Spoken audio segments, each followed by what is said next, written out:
Buenas, vamos a explicar hoy la relación que tienen Maradona, Antonio Gramsci, la unificación italiana y Cavour. Vamos a empezar por el principio. Vamos a empezar por cómo se da la unificación italiana y quién la encabeza. La unificación italiana la encabeza el Piamonte, capital Turín. ¿Por qué la encabeza el Piamonte? Porque es el único sitio de Italia donde hay una burguesía muy potente y una industrialización muy avanzada y que es independiente, eso también hay que tenerlo presente. Al frente tienen a la Casa de Saboya con Vittorio Emanuele y sobre todo al conde de Cavour. ¿Por qué decide el Piamonte encabezar la unificación italiana? Porque descubre que solo si hay una Italia unificada podrá construir ferrocarriles y podrá vender sus productos en toda Italia. Necesita un mercado unificado y necesita, por lo tanto, a Italia.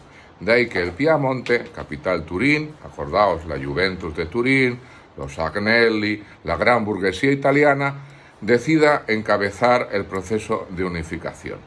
Tiene enfrente a una Italia, en 1850, dividida en 7 grandes territorios. Por una parte el Piamonte, por otra parte tenemos el reino lombardo-véneto, ¿vale?, en manos del Imperio Austrohúngaro. Por otro tenemos a los ducados de Parma, Módena y Toscana, en manos de príncipes austriacos.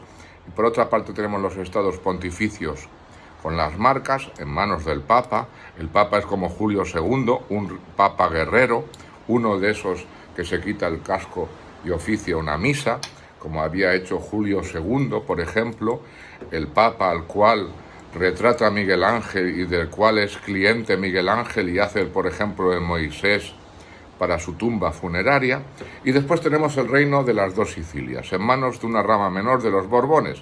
Carlos III había sido rey de las dos Sicilias antes de ser rey de España cuando muere su hermano Fernando VI. Bien, esta es la situación de Italia y el Piamonte decide encabezar el proceso de unificación. Vuelvo a insistir, el Piamonte, el territorio con la burguesía más potente y más industrializado de Italia, tal y como hoy.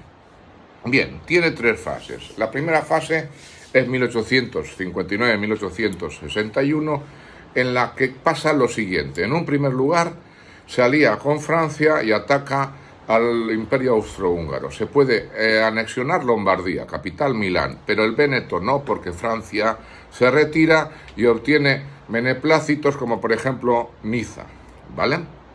En una segunda etapa, los ducados de Parma, Módena y Toscana, en 1859 y 1861, deciden anexionarse mediante plebiscito a la naciente Italia. Ya se habla del Reino de Italia.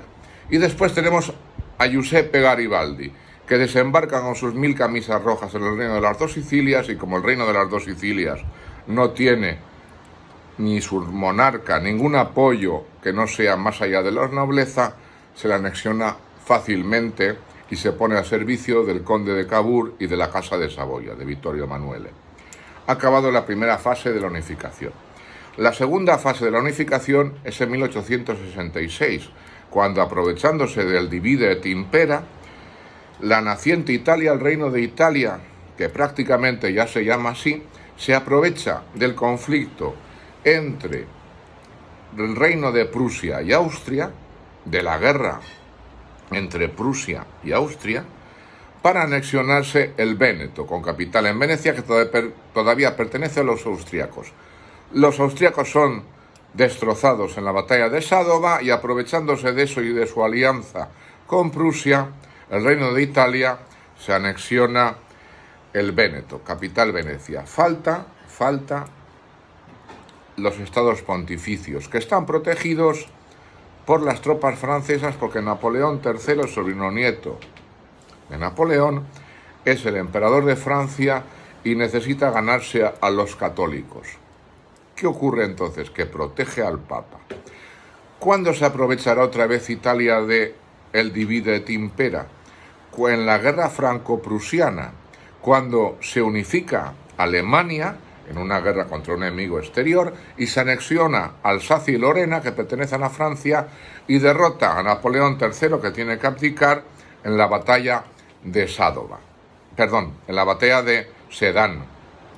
se firma la paz de Versalles, tiene que retirar Francia las tropas que protegen al Papa, y es entonces cuando Italia toma los estados pontificios y declara que la capital de Italia es Roma.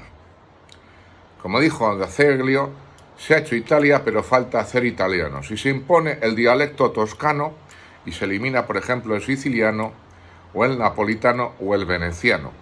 Se impone el dialecto toscano, yo parlo italiano. ¿Cuáles son las consecuencias de la forma en la que se ha unificado Italia?